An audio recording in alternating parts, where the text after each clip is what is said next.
நீ ஜெபிக்கும் போது தேவன் என்ன செய்து கொண்டிருக்கிறார்? உன் வார்த்தையை எப்படி கேட்டுக்கிட்டு இருக்கிறாரு? உன் வார்த்தைக்கு எப்படி ரியாக்ட் பண்றாரு?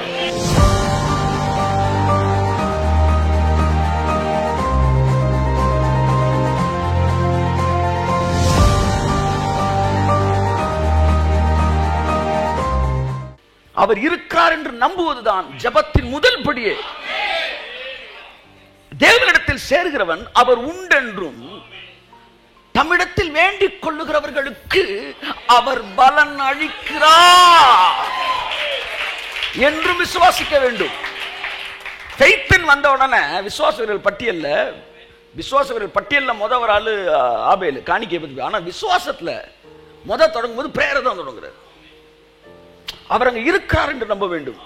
இப்பொழுது என்ன நடக்கிறது என்றால், மனிதன் எப்படி ஜெபிக்க வேண்டும் என்று லட்சக்கணக்கான பிரசங்கங்கள் கிறிஸ்தவ உலகத்தில் பிரசங்கிக்கப்பட்டதுதான் அவர்கள் செய்த முதல் தவறு. கிறிஸ்தவ பிரசங்கிகள் செய்த முதல் தவறு,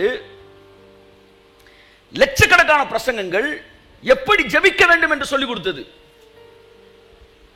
அதனால தான் ஜெபிக்கிறப்பெல்லாம் இவன் தேவன் என்ன செய்யறாருன்னு பார்க்காம நம்ம எப்படி ஜெபிச்சுக்கிட்டு இருக்கிறோம், நம்ம ரத்தத்துல கழுவப்பட்டோமா, நம்ம பரிசுத்தமாக்கப்பட்டோமா, நம்ம இது பண்ணோமா, இதுக்கே வணங்கி போயிரு, முடிஞ்சு போச்சு.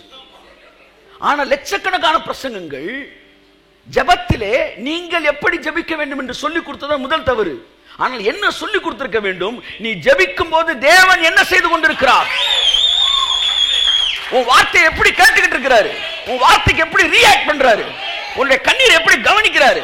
நீ பேசும்போது அதுக்கு இமிடியேட்டா எப்படி பதில் சொல்றாரு? நீ போகும்போது உன்னை எப்படி ஆசீர்வதிச்சு அனுப்புறாரு? இத பேசிருக்கணும்டா. அப்ப 2 நிமிஷம் ஜெபிச்சாலும் அவனுக்கு மனசு எப்படி இருந்தது தெரியுமா? எனக்கு சொல்லி கொடுத்தாங்க, நம்ம பேச ஆரம்பிக்கிறப்ப அவர் கேட்டுறாராம், 2 நிமிஷம் ஜெபிச்சு திருப்தியா போவான் சார், கர்த்தர் எனக்கு பதில் தருவாராம், அவனுக்கு அற்புதம் நடந்திருந்திருக்கும்.